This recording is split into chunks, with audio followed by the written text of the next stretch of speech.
Your horses are mine now. The message popped up on my phone, along with photos of my 6 beloved horses being loaded onto strange trailers. It was from Marcus, my brother-in-law. Even though he was stealing from me, I felt oddly calm. I'm Alexandra, 32 years old, and horses are my life.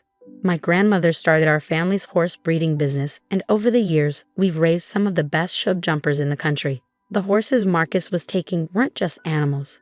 They were part of my family's legacy. Another text arrived. Already sold them.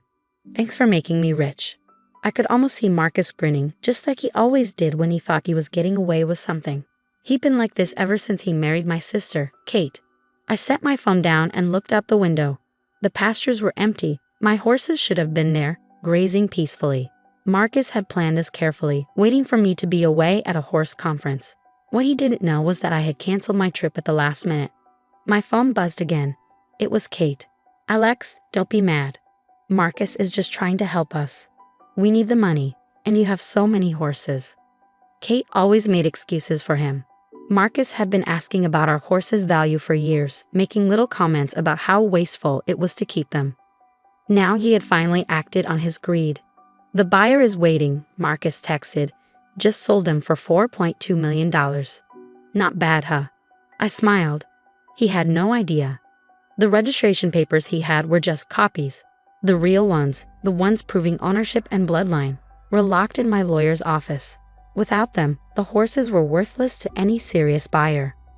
Good luck with that, I replied, adding a thumbs-up emoji. My phone rang immediately, Marcus. I ignored it and sent an email to the horse registry, letting them know about the attempted theft. There was no way he could transfer ownership now. I checked my security cameras. There he was, leading my horses into the trailers, using the gate code Kate had given him.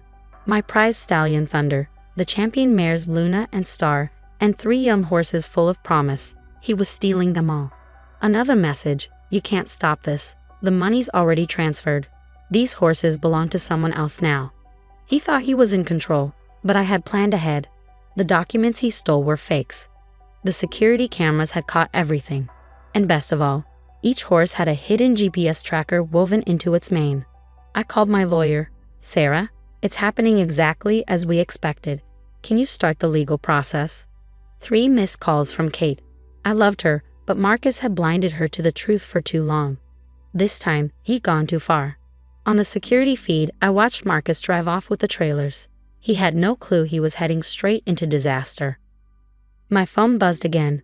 The buyer needs the registration papers. Where are they? I smirked. Check your copies. Everything you need should be there. A pause. Then, these are just copies. Where are the originals? Oh, those. They're safe. Very safe. Good luck with your sale. As I watched the trailers disappear, I felt a mix of anger, sadness for my sister, and satisfaction. Marcus thought he was outsmarting me, but he had just made the biggest mistake of his life. I checked my GPS tracker. The horses were moving north toward the state line. Perfect. Ignoring Marcus's frantic messages, I dialed the state police. I'd like to report a horse theft. I have GPS coordinates, security footage, and proof of ownership. Marcus thought he had one. He was about to find out just how wrong he was. The next day went exactly as I expected. I sat in my office, watching the GPS trackers on my phone. My stolen horses had stopped at a stable just across the state line. Right on time, my phone rang. This is Detective Harris with the state police. A serious voice said, We found your horses at Blue Creek Stables. The buyer says he bought them legally. I have proof they were stolen, I replied. I can send security footage and ownership papers right now. Before the detective could answer, another call came in. Marcus. I put the detective on hold. You think you're so smart, Marcus growled. He sounded angry, not cocky like before. The buyer's lawyers are asking questions I can't answer. What did you do? I stayed calm.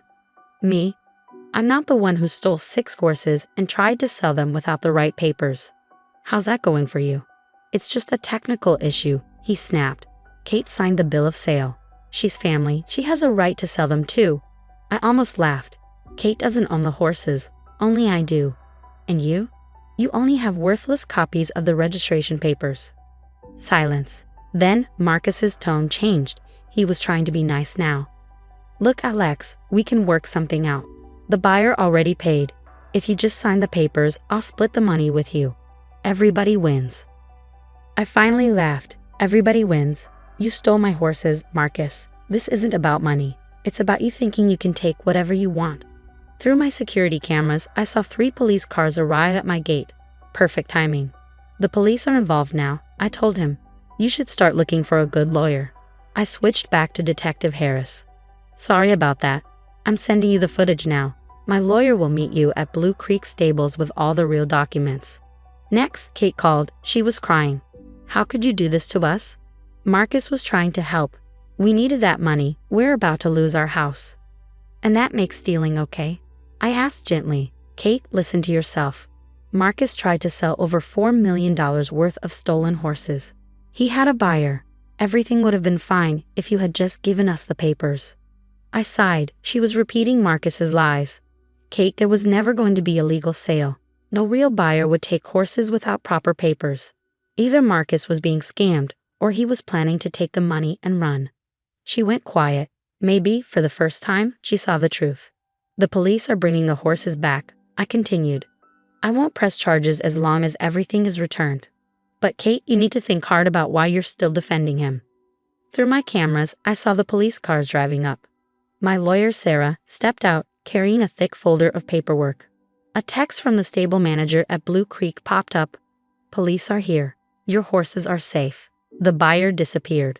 Of course he did. No real buyer would risk being part of a crime. I had a feeling Marcus's buyer was either fake or part of a scam. I let the police in and met them at my door. Detective Harris flipped through my documents, nodding. You were ready for this.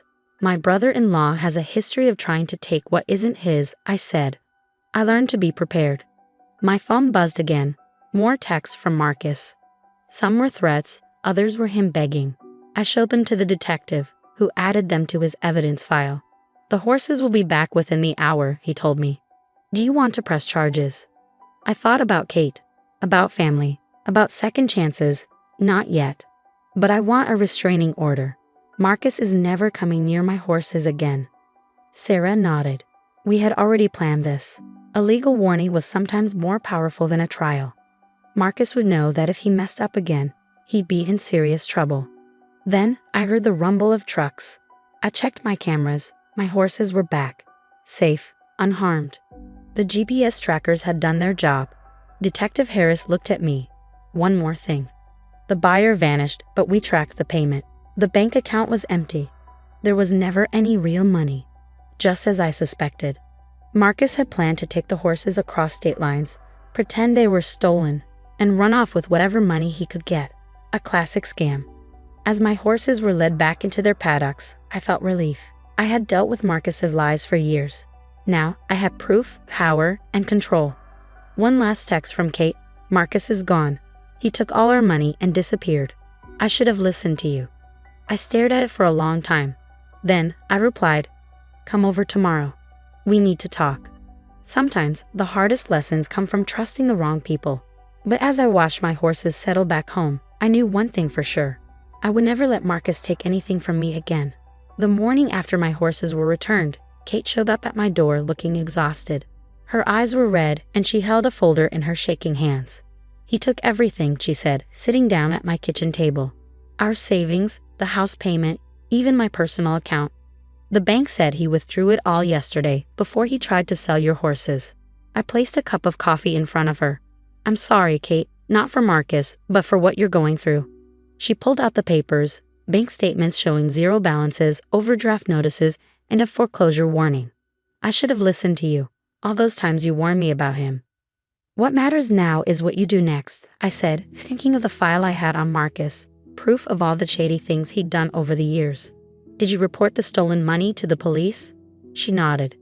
This morning, but because we're married, it's complicated. He had access to most of the accounts. I thought about how I had protected my horses with careful planning.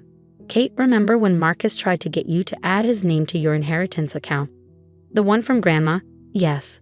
But I refused. It was the one thing I didn't let him touch. For the first time, I saw a hint of her old strength. That money is still safe, then, I said. And listen, you can stay here while you figure things out. Tears filled her eyes. After everything? After I helped him. You're still my sister, I said. And you're not the first person to fall for someone like Marcus. Over the next few weeks, more details came out. Detective Harris called to tell me Marcus had pulled similar scams in 3 states, using fake names and documents. The buyer for my horses was part of his scheme. We got warrants out for both of them, the detective said. Your security footage and records helped us link multiple cases. You weren't the first victim, but you might be the last. Kate moved into my guest room, slowly rebuilding her life. She got a job at a real estate office and started therapy to understand how Marcus had controlled her. One evening, as we sat on the porch watching the horses, she asked, "How did you know?"